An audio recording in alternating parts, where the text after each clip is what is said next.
fake news, kung ano ng mga balibalita. Ma'am, can you just clarify po? Kasi ito ngayon, napakadami na mga informasyon. Pinahanap si First Lady Lisa Araneta. Di po ba? Siguro nakabot sa inyo yan, di ba? Kung ano-ano ito. Nasaan po ba kayo ng unang ginang?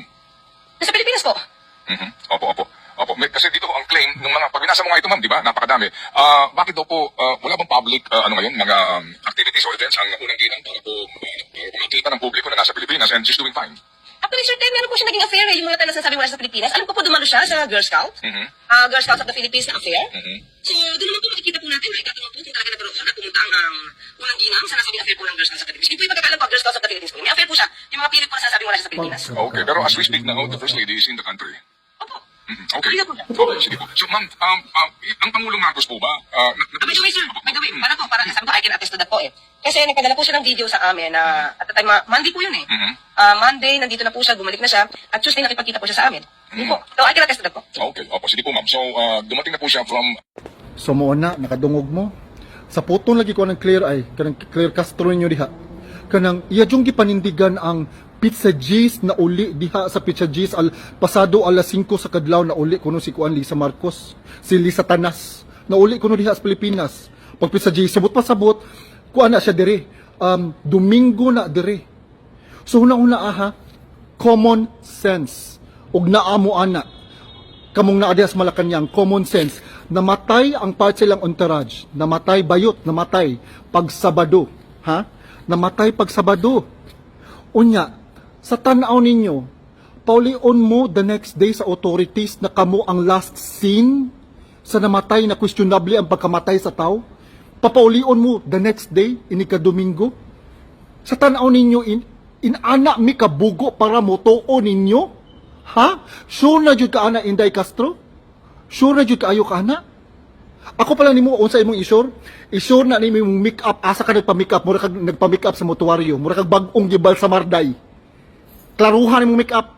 Very distracting. Bugo pa ka. Bakakon pa ka.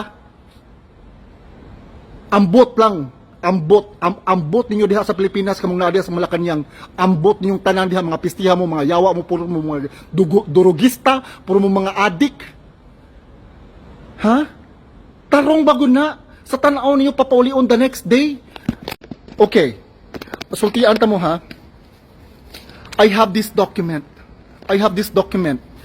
Ako ning gi-keep gyud. Ako jud ning gi-keep. Daghan kay kog kopya ani gisend ako tanan sa akong pamilya, sa akong mga close friends. So if something were to happen to me, ako silang gihatagang go signal na i-release. This is to keep me safe. Di ko bugo. So karon, nagtuo man gumugbugo ang mga Pinoy. These are all public records upon request. Do magbayan kag dako-dako nga kwarta, dako-dako gid noon siya. Pero wala man gyud presyo ang kamatuoran. The people deserve to know. Ngano mamakakman mo? Og wala gyud something wrong ngano man yang inyong manang itago. Wa ko kasabot. Ha? Ngano bugo, gibuguan gid mo sa mga tao? Ngano inana inyong tanaw sa mga Pinoy? You really think that we don't know how to dig information for information? Mo dyan yung pagtanaw sa mga Pinoy? Naapa? Karon. Grabe dyan kayo. Nag-check ko sa akong mga messages. Nakalimot man din kong turn off sa akong messages sa akong inbox. So daghan kay kog na-receive mga messages. Anya, kamo mga akong gipang replyan, sorry gyud kaayo sa kanang uban nga wala na ko na-replyan kay purtig yung taghan na libo gyud akong ang nang message nako. Nya karon I went through all of the messages, some of the messages and reply gyud ko ako yung gipaninguha nga maka-reply ko. Nakoy nadawat nga message nga nagtukog ka ng kuan ba kanang ganing planta, ganing plantiran kag information kay nahitabo nila kuan nila SAS og nila Maharlika. Apparently for sure og mo go through ko sa akong mga messages makakita ko ang mga gipang planta. So karon ako'y nakita nga information nga to, nagtukog usa siya sa mga inato nga mga tawo nga mang planta ganing mga fake nga information para makakita sila rason nga kasuhan mi. Okay, mo ni. So na ini message nako nga taga Los Angeles sad nga diingon siya ha kanang ingon siya nga ipa-anonymous lang kuno daw siya, sir palihog lang ko ipa-anonymous lang ko sir, but the people deserve to know. Mo ning nahitabo. Nag-message niya na shock siya kay recommended siya sa family member. Ha? family member sa mga Marcos nga noon man kuno siya sa tawhana sa gyud kuno ingon siya nga noon kuno siya nga kanang party goer nga ato sa San Francisco and mo appeal siya kanang mga sex parties mga inana. So kini ha na shock nako unsa bot pasabot man nimo ani kanang Tagalog siya pero ako Bisayon kay unsa may bot pasabot nimo ani nga kanang ni message nimo nya unsa may nahitabo subot pasabot ani niya di ay kay gi-message siya kay para paapilon siya og sex sa Marcos nila Lisa og nila Bangag nila Bongbong giluod ko in town ko unsa man mo klase nga kanang kuan nga kanang couple normal na ninyo para ninyo normal lang inana nga panguto ha inani mo guni ako ha kanang nursing student ko and ganahan gyud kay ko sa psychology inani ni siya basta manggod ka mag-drugs manggod ka ang mga butang nga you do behind closed doors para nimo normal na so para kanailang gipang buhat para na nila normal na nila so katong mga nag-message nila nga kanang ilang gipang invite for sex kuan gud na sila kanang swingers daw mo ingon na nag-message nako they are swingers and then they wanted to have sex that's what they said mounay nagpadagan sa nasod diha karon sa ato ang sa Pilipinas. Mo nagpadagan sa ato ang nasod. We deserve better. We deserve a better leader. Wa may nagkinahanglan og durugista nga presidente, wa may nagkinahanglan og kanang addict nga presidente, wa may nagkinahanglan og durugista na first lady, wa may nagkinahanglan og kanang sex addict pay tawag na. Sex addict magpakahay mo para mag-sex mo. Wa mo giluod ninyo diha. Nya presidente mo, leader mo, people look up to you. And this is what you do? Grabe ka shocking. Na-shock ko. And then, not only that, na yung mga audio. Na yung mga audio. Na audio, guys. Na audio. I'm keeping all of these information that I have received. I'm keeping all of these to protect me. Pero mauna ang yung leader nyo diha. Mauna ang yung presidente, durugista. Kibaw mo, kita ng mga Pilipino ba, naagyod tay katungod nga mo demand nga ipa-hair follicle test na. We demand the president to go under hair follicle test. Maori gyud nay mahibaw anjud nato gyud. Nganong di man na nimo buhaton? We have the right to demand that from you kay kami ang nagluklok ninyo diha. Among anang katungod to know og capable ba mo magpadagan sa among ang nasod mga pistiha mo. Mga yawa mo dagko.